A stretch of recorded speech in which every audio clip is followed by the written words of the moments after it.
Bismillahirrahmanirrahim. Assalamualaikum warahmatullahi wabarakatuh. Alhamdulillah.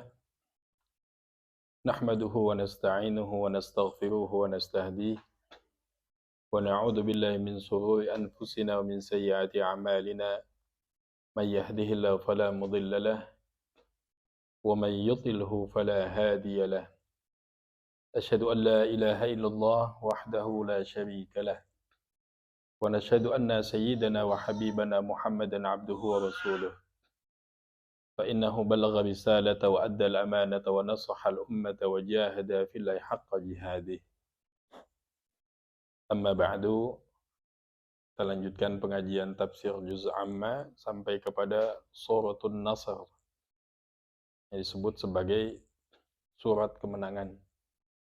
Tapi di sisi lain kalangan ulama menyebutkan sebagai surat Taudi'. Taudi' ini artinya perpisahan. Jadi di sisi lain ada berita gembira dalam surat ini, tapi di sisi lain mengandung berita kesedihan. Nah, ini disebut sebagai suratul Madani. Jadi disebut suratul Madani ini bukan artinya turunnya di kota Madinah. Jadi ada ayatul Makkiyah, ada ayatul Madani. Jadi surat Makkiyah ini surat yang turun sebelum hijrahnya Nabi kita Muhammad sallallahu alaihi wasallam.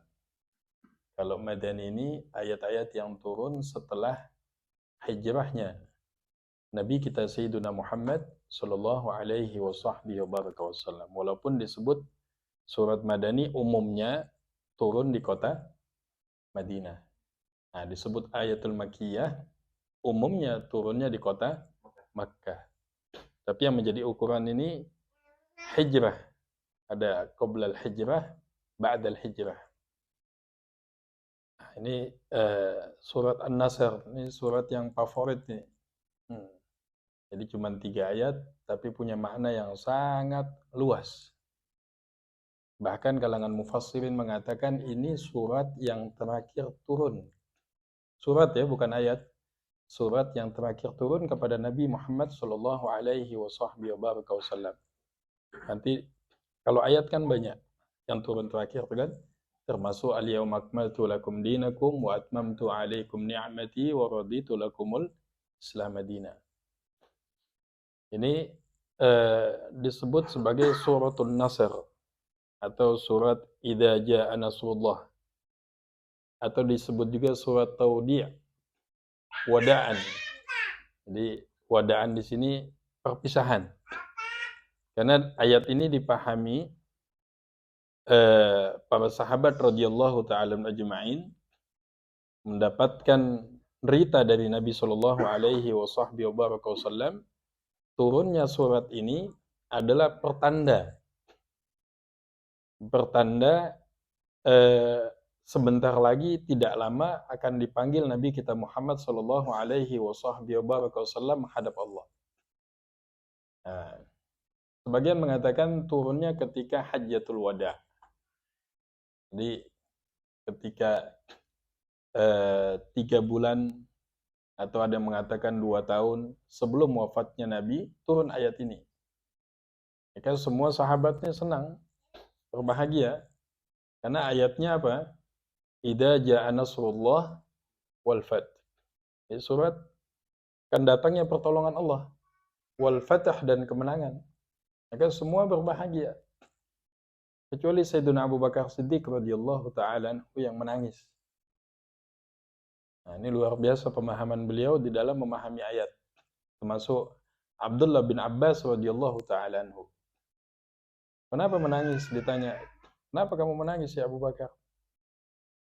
Sayyidina Abu Bakar tahu ini tanda kalau agama sudah sempurna, syariat sudah sempurna, dakwah sudah disampaikan secara sempurna, Islam telah disampaikan secara sempurna, tanda kekasihnya akan dipanggil Allah.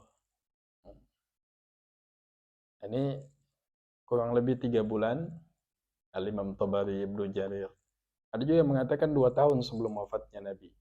Walaupun turunnya di Makkah, tapi kenapa disebut ayat Madani? Karena turunnya selepas hijrah. Nah, ini patokannya harus kita pegang nih. Jadi jangan, oh ini turun di kota Mekah, jadi ayatul Makkiyah. Oh ini turun di kota Madinah, sebut ayatul Madaniyah. Tidak menjadi patokan umum.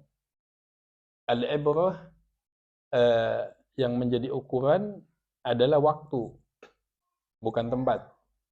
Jadi waktunya sebelum hijrah atau sesudah hijrah. Ini dalam penentuan ayatul Makkiyah ataupun ayatul Madaniyah. Bismillahirrahmanirrahim. Qala al-muallif rahimahumullah ta'ala. Ini dalam tafsir Safwah Tafasir Syekh Ali Sabuni. A'udzu billahi as-sami'il 'alim minasy syaithanir rajim. Bismillahirrahmanirrahim.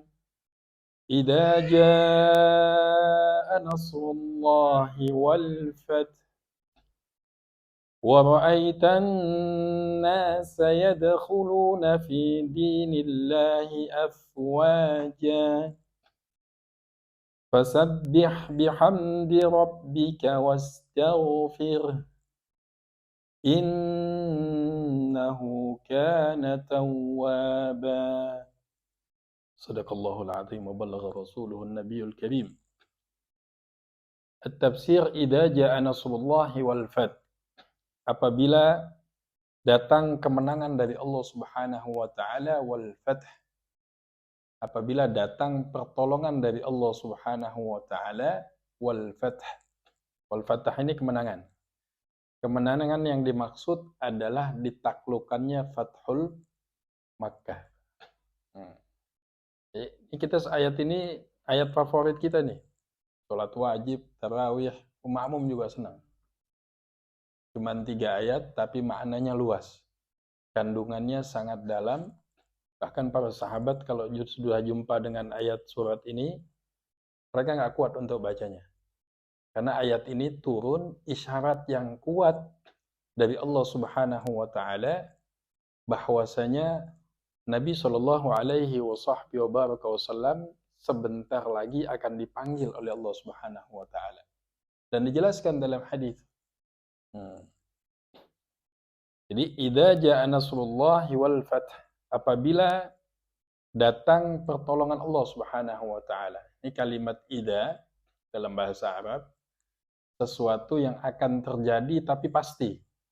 Nah, sesuatu yang akan terjadi tapi pasti. Idza jaa nasrullah, apabila datang pertolongan Allah dan kemenangan.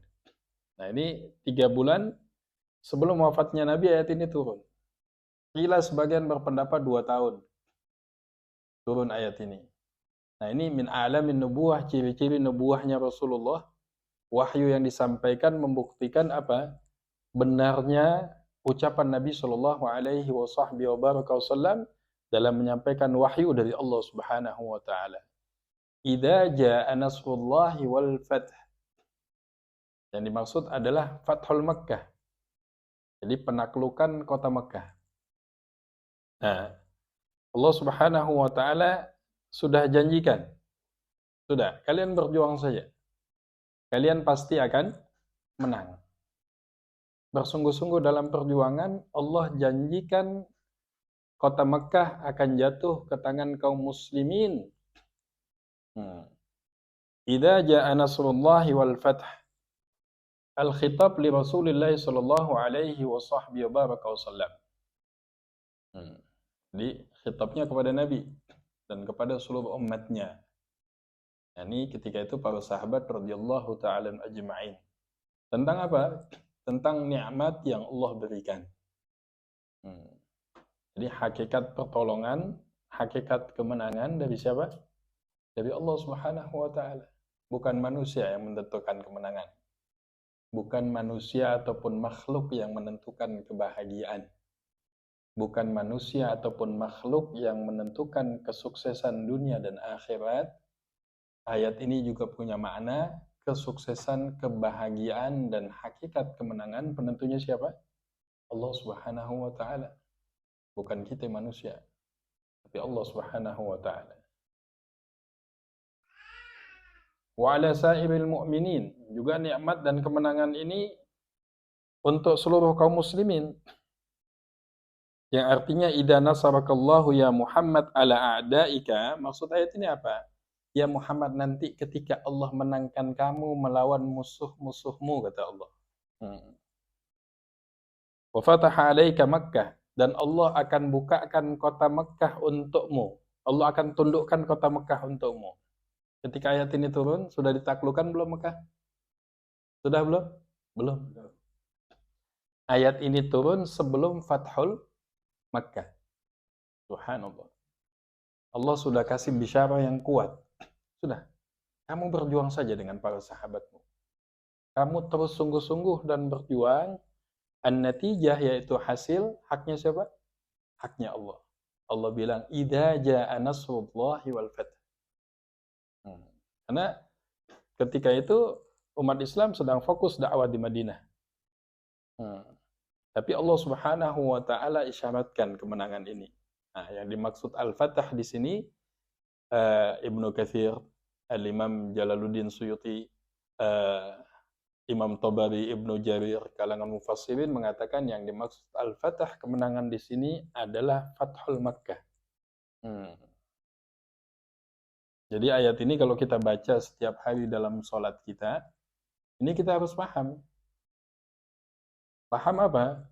Terbukti dahsyatnya pertolongan Allah Subhanahu wa taala di waktu yang dikehendaki Allah Subhanahu wa taala. Jadi menangnya bukan menurut kita. Jadi menang sesuai dengan waktu yang telah ditentukan Allah Subhanahu wa taala dan indah pada waktunya. Yaitu Ummul Qura. Ini kota Makkah disebut sebagai juga Ummul Qura. Wal ikhbar bi fathil Makkah qabla wuqu'ihi. Dan berita akan adanya penaklukan kota Mekah sebelum jatuh ke tangan umat Islam. Wa ikhbarun bil ghaib, di sini disampaikan perkara yang gaib, yang tidak tampak. Yang mengetahui hanya siapa? Hanya Allah Subhanahu wa taala. Kita cuma bisa berharap, mudah-mudahan, tapi Allah tegaskan. Nah, maka kafir Quraisy memang udah bilang sesama mereka, udah, kalau memang dia betul-betul Nabi itu Muhammad, kita lihat. Kalau dia bisa menguasai Mekah, kalau dia bisa menaklukkan Mekah, maka kita akan masuk Islam. Kalau dia nggak bisa kuasain Mekah, dia nggak bisa tundukkan Mekah, dia tidak bisa masuk ke Mekah, kita nggak usah masuk Islam. Sampai begitu. Kemudian ayat yang kedua, Allah mengatakan, wa ra'aitan nasa yadkhuluna fi dinillahi afwaja. Kamu akan melihat manusia. Kamu di sini adalah khitab ke Nabi kamu ya Muhammad, akan melihat manusia masuk ke dalam fi dinillahi afwaja, ke dalam agama Allah secara berbondong-bondong. Memang masuk Islamnya bukan satu-satu. Masuk Islamnya berbondong-bondong. Karena mereka juga udah punya keyakinan, dan keyakinan ini mereka mau lihat. Kalau sampai Rasulullah dan para sahabatnya mampu menaklukkan kota Mekah, kita akan berbondong-bondong masuk ke dalam Islam. Ya, masuk Islamnya satu kabilah. Walaupun Nabi Shallallahu Alaihi Wasallam tidak paksa. Bahkan Nabi Shallallahu Alaihi Wasallam jamin keamanannya, jamin keselamatannya. La ikraha fiddin, tidak ada paksaan, nggak dipaksa sedikit pun. Dan sejarah mereka perhatikan. Gimana dulu tentara Abraha ingin menghancurkan apa? Ka'bah. Ini Ka'bah ada tuannya, ada pemiliknya, yaitu Allah Subhanahu wa taala.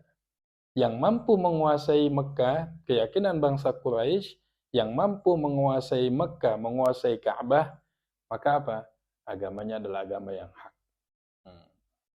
Wa ra'aitan nasa yadkhuluna fi dinillahi afwaja. Ay wa ra'aital Arab.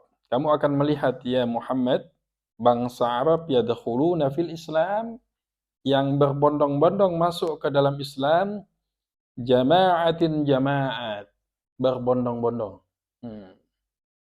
Subhanallah. Ini bisyarah ghaibiyah, sesuatu yang Allah Subhanahu wa taala tampakkan 3 bulan sebelum wafatnya Nabi sallallahu alaihi wasallam di dalam Hajjatul Wada'.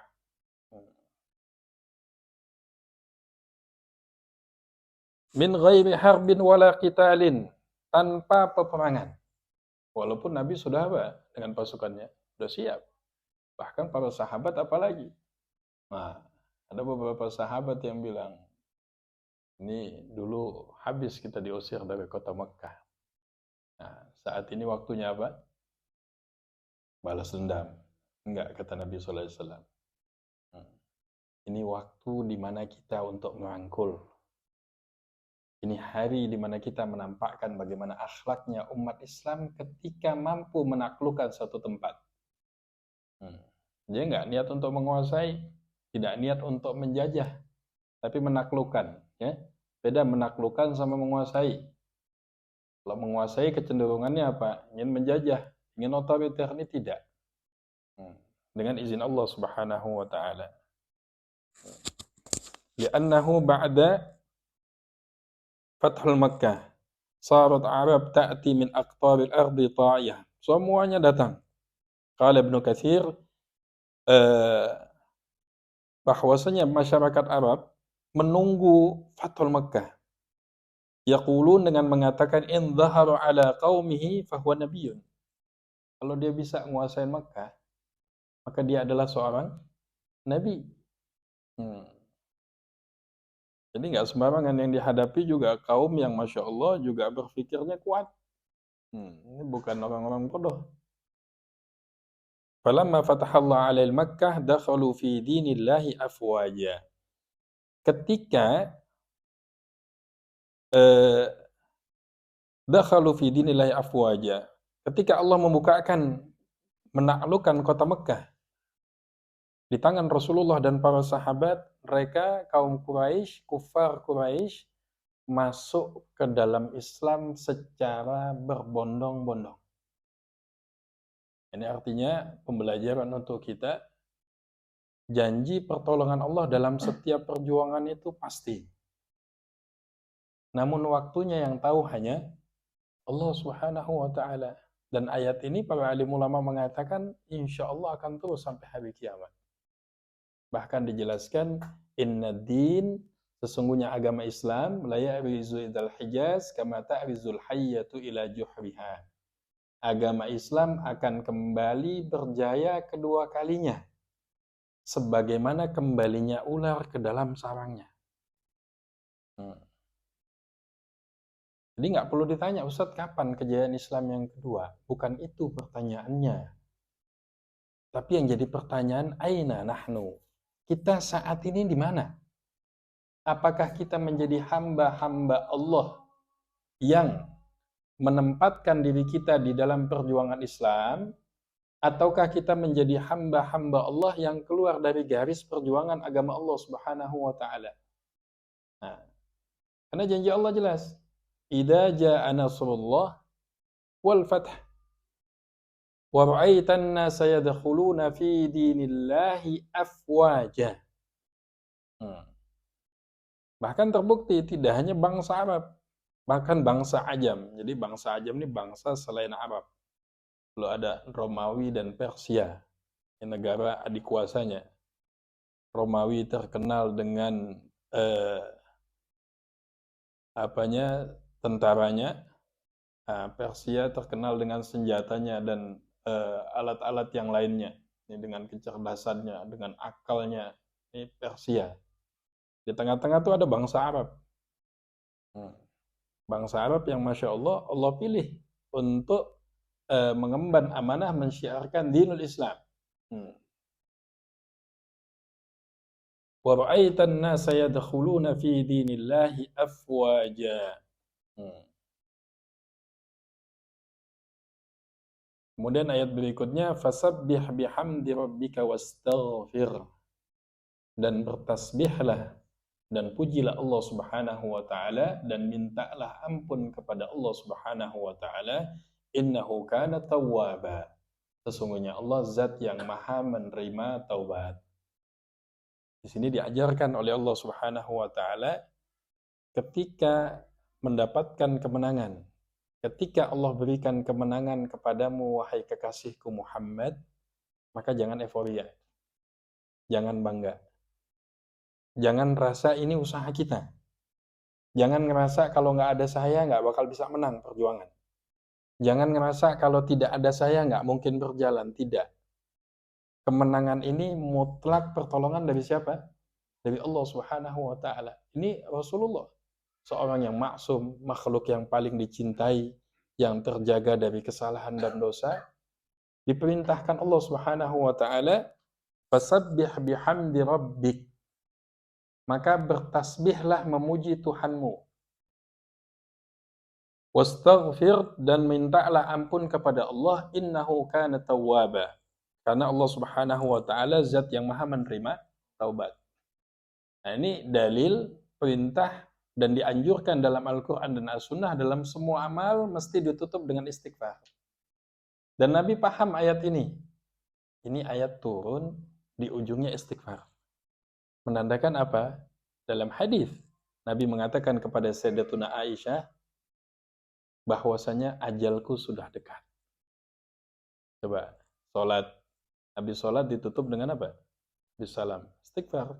Astagfirullah, astagfirullah, astagfirullah. Ini majelis ta'lim. Ditutup nanti dengan apa? Dengan membaca doa kafaratul majelis yang ujungnya adalah istighfar. Subhanakallahumma bihamdika asyhadu an la ilaha illa anta astaghfiruka wa atubu ilaik. Coba ketika haji ditutup dengan istighfar. Amalan apapun dalam Islam kalau kita perhatikan semua ditutup dengan istighfar. Sinyal dan isyarat ini jelas dari Allah Subhanahu wa taala. Maka surat ini di satu sisi adalah surat berita gembira bahwasanya umat Islam akan mampu menaklukkan kota Mekkah. Bahagia semuanya. Tapi di sisi lain ada berita kesedihan. Dengan datangnya surat ini, kekasih yang kita cintai, tauladan kita, Sayyiduna Muhammad sallallahu alaihi wasallam, tidak lama lagi dipanggil oleh Allah Subhanahu wa taala. Maka dulu Abdullah bin Abbas masih kecil nih. Di zaman waktu Sayyidina Umar kumpulkan veteran perang Badar yang pernah ikut peperangan Badar dalam majelisnya.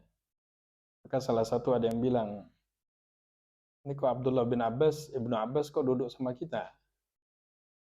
Nah, apa kita juga punya anak-anak yang seumuran ini kok nggak dihadirkan? Nah, Sayyidina Umar diam saja. Terus nanya tentang maksud ayat idza jaa nasrullahi wal fath sampai akhirnya. Tanya tafsirnya. Maka sahabat-sahabat yang lain ngejawab, oh maksudnya secara zahir saja, ini kemenangan Allah. Kemenangan yang Allah berikan kepada kita. Kita wajib bertasbih, istighfar, memohon ampun kepada Allah Subhanahu wa taala. Maka Sayyidina Umar bilang, sudah cukup. Kalau gitu saya tanya sama Abdullah bin Abbas. Gimana menurutmu? Maka beliau mengatakan bukan begitu tafsirannya. Tapi tafsiran ayat ini yang benar, bahwasanya turunnya surat An-Nasr ini menandakan bahwasanya ajalnya Nabi sudah. Apa kata Sayyidina Umar? Wallahi demi Allah, itulah yang saya pahami sesuai yang dipahami daripada Abdullah bin. Itulah menjadi sebab kenapa beliau kita dudukkan di tempat ini, karena memiliki pemahaman di dalam Al-Quranul Karim yang luar biasa. Maka banyak semua tafsir nih, kalau kita lihat banyak pendapatnya Abdullah bin Abbas yang disebut sebagai tafsir Abbas, Ibnu Abbas. Nah, ini pembelajaran untuk kita. Di 3 surat. Idza jaa nasrullahi wal fath wa ra'aitan nas yadkhuluna fi dinillahi afwaja. Dalam setiap kegiatan jangan pernah merasa ini karena kekuatan kita. Tapi ini pertolongan dari Allah Subhanahu wa taala. Selesai kita mampu mengerjakan sholat, puasa, haji, zakat, sedekah, diperintahkan untuk memuji siapa? Allah. Diperintahkan untuk memuji Allah Subhanahu wa taala. Alhamdulillah bisa sholat. Bisa sholat karena pertolongan Allah. Selepas sholat apa? Diperintahkan untuk istighfar. Astagfirullah, astagfirullah, astagfirullah. Khawatir apa? Dalam ibadah kita ini banyak kesalahan. Banyak kelalaian. Banyak lalainya dibandingkan ingatnya kepada Allah Subhanahu wa taala.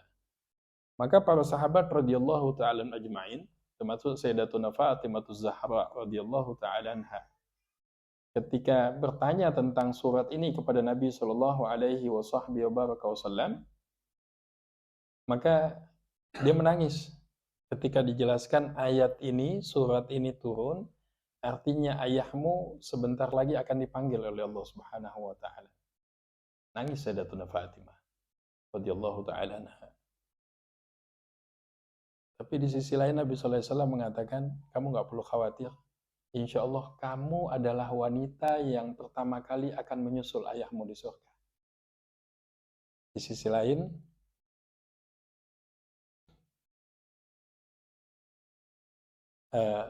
beliau bergembira. Jadi habis nangis, Sayyidatuna Fatimah tersenyum gembira. Jadi menangis karena wafatnya Rasulullah, akan dipanggilnya Rasulullah, berbahagia karena dia termasuk orang yang akan menemani Rasulullah di dalam surga. Maka para sahabat memahami ayat ini dengan makna luas.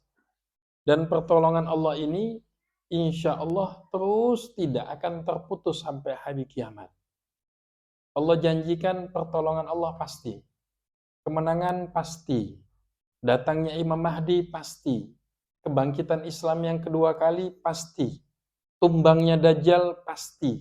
Tumbangnya Yahud dan musuh-musuh Islam pasti. Soal yang jadi pertanyaan, aina nahnu? Di mana kita? Mari kita tempatkan, posisikan diri kita, keluarga kita, anak-anak kita, dan seluruh amanah yang Allah titipkan kepada kita, tempatkan di dalam perjuangan agama Allah Subhanahu wa taala. Maka surat ini disebut sebagai surat Taudiyah. Kalau orang Arab bilang wada'an, surat perpisahan. Jadi tidak hanya disebut sebagai surat An-Nasr atau disebut sebagai surat Idza jaa nasrullahi wal fath. Tapi surat ini tegas. Jadi bicara surat yang terakhir turun adalah surat An-Nasr. Surat ya, bukan ayat. Sedangkan ayat selepas itu ada beberapa yang turun. Termasuk ayat al-yauma akmaltu lakum dinakum, atau ayat-ayat beberapa ayat yang lainnya juga turun setelah surat An-Nasr ini. Tapi para alim ulama umumnya mengatakan ini surat yang terakhir turun. Artinya apa? Ketika Islam sudah sempurna, dakwah sudah sempurna, amal ma'ruf nahi mungkar telah dijalankan dengan sempurna, waktunya kekasihnya dipanggil oleh Allah Subhanahu wa taala. Maka Nabi SAW paham sinyal ini. Semua sahabat berbahagia, kecuali Sayyidina Abu Bakar Siddiq radhiyallahu ta'ala anhu. Maka Sayyidina Umar pernah ditanya tentang bagaimana perbandingan beliau dengan Abu Bakar Siddiq. Maka Sayyidina Umar mengatakan, kamu masukkan, teteskan jarimu ke lautan, kemudian angkat, maka yang menetes itu adalah kebaikan Umar, maka lautan tersebut adalah kebaikan siapa? Abu Bakar Siddiq radhiyallahu ta'ala anhu. Lauzina. Ini bedanya kita dengan Syiah. Ahlus sunnah wal jamaah memiliki tauhid dan keyakinan bahwasanya manusia yang terbaik setelah Rasulullah itu siapa? Sayyidina Abu Bakar Siddiq radhiyallahu ta'ala anhu. Ketika orang lain semuanya belum beriman kepada Rasulullah, belum membenarkan Rasulullah, Sayyidina Abu Bakar Siddiq sudah maju menjadi laki-laki dewasa yang pertama kali yang beriman kepada Allah Subhanahu wa taala dan Rasulnya di kalangan para sahabat radhiyallahu taala ajma'in. Maka mudah-mudahan surat ini ketika kita baca, kita bisa menanamkan keyakinan yang kuat bahwasanya insya Allah pasti dan pasti kemenangan dan kebangkitan Islam sudah dijamin oleh Allah Subhanahu wa taala. Dan kita minta kepada Allah Subhanahu wa taala, Allah Subhanahu wa taala pilih kita untuk menjadi pejuang-pejuang agama Allah Subhanahu wa taala, sehingga Allah hadiahkan kepada kita insyaallah husnul khatimah. Ini yang bisa Anda sampaikan, mudah-mudahan ada manfaatnya. Sampai di sini ada yang mau ditanyakan mengenai surat ini ataupun di luar daripada pembahasan yang kita bahas, tafadhol silakan.